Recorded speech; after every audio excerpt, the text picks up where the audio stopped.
We all know that Abraham Lincoln was a great president of the United States.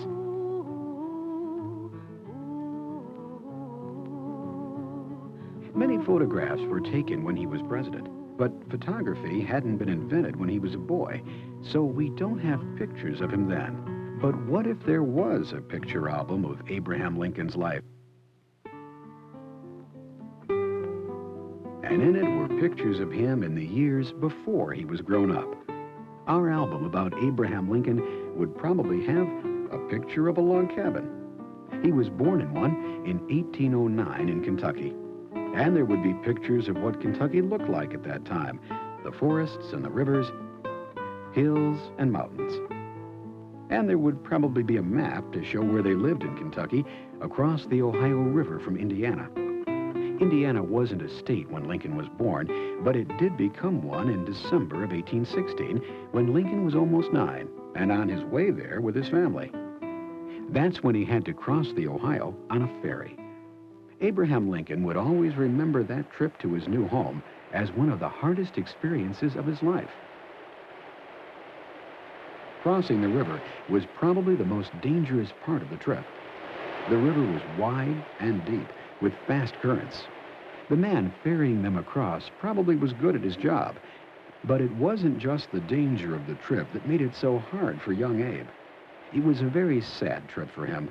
He had to leave without being able to say goodbye to his best friend. He had enjoyed many good times and adventures with his friend, like the time they were out in the woods with Abe's dog and got into a fight with a wildcat. Or the time Abe fell into Knob Creek and his friend saved him with a long branch that Abe grabbed hold of. Abe would never forget his best friend. At least he was with his family. His father, Tom, his mother, Nancy, his sister, Sarah, just 2 years older than he was. They were all headed for a new life and new adventures in Indiana at a place called Little Pigeon Creek. And the hardest part of the journey would be getting through the wilderness ahead. In our album, we'd also see his new home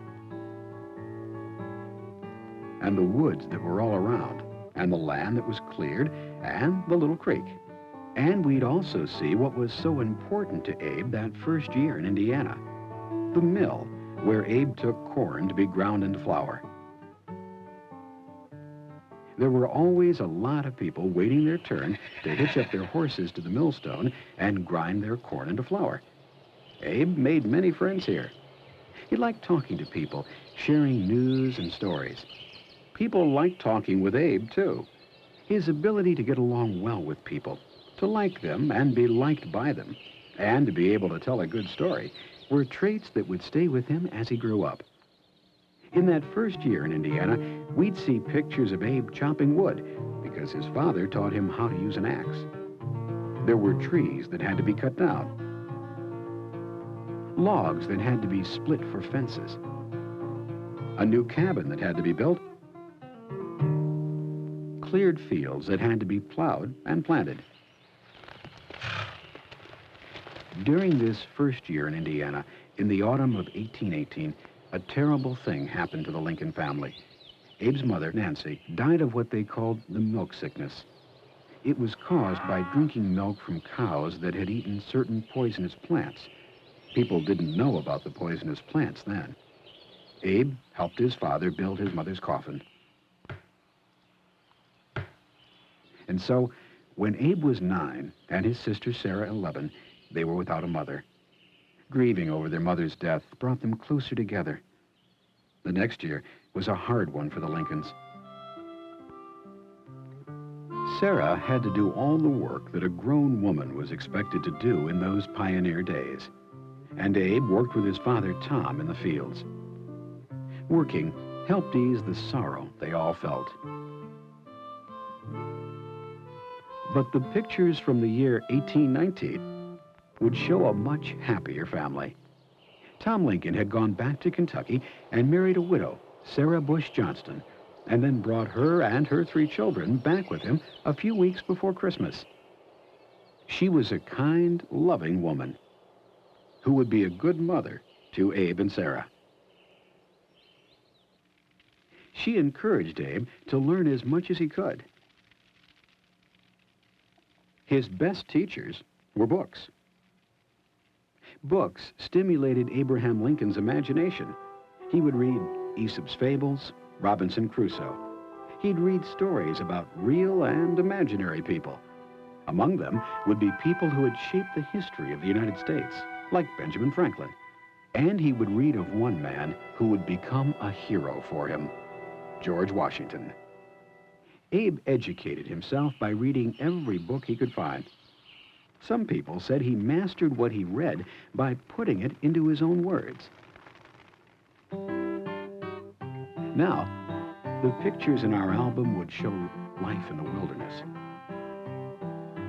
Abe working in the fields, chopping down trees and splitting logs for cabins and fences for new settlers.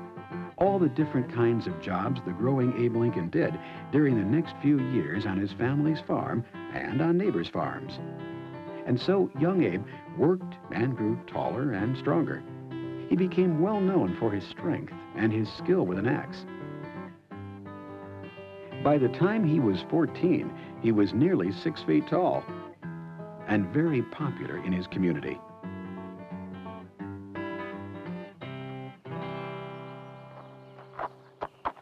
This was the time when he began stopping at a country store about 2 miles from the Lincoln cabin.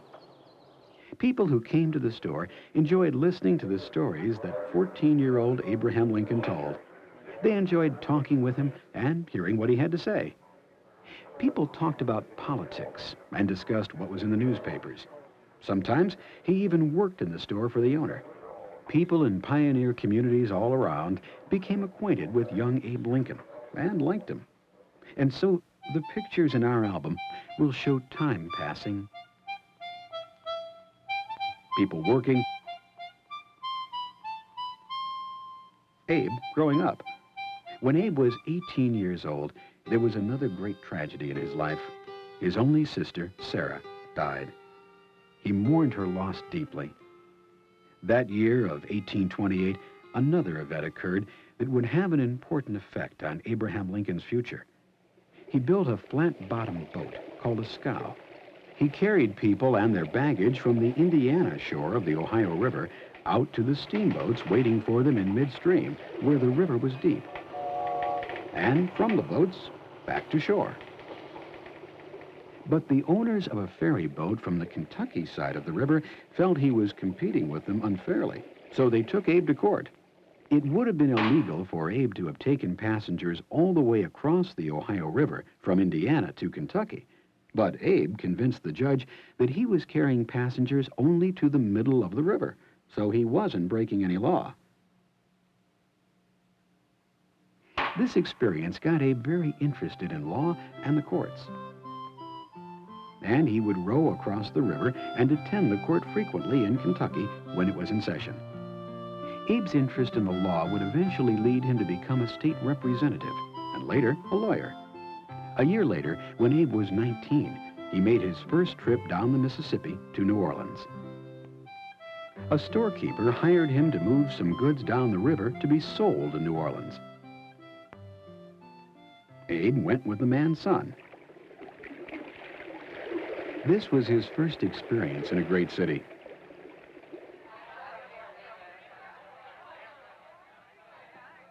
In New Orleans, Lincoln saw a slave auction for the first time. Humans were sold like animals. He had never seen anything like this before. It's said that watching the slave auction helped him decide to try to end slavery if he ever got the chance. Abe turned 20 while he was in New Orleans. Until he was 21, all that he earned from the different jobs he did had to go to his father. That was the law. And then, in February of 1830, he turned 21. Now he was free to leave home and earn money for himself. He had reached his full height of 6 feet 4 inches. But that year, Abe's father, Tom, decided to move the family to Illinois. It had become a state in 1818. They settled in the central part of the state. Even though Abe was free to go off on his own now, he wasn't sure what he wanted to do with his life. So he stayed with his family to help build a new log cabin. and to help make fence rails to close in their new land. And then, after his family moved again, 22-year-old Abraham Lincoln finally left home.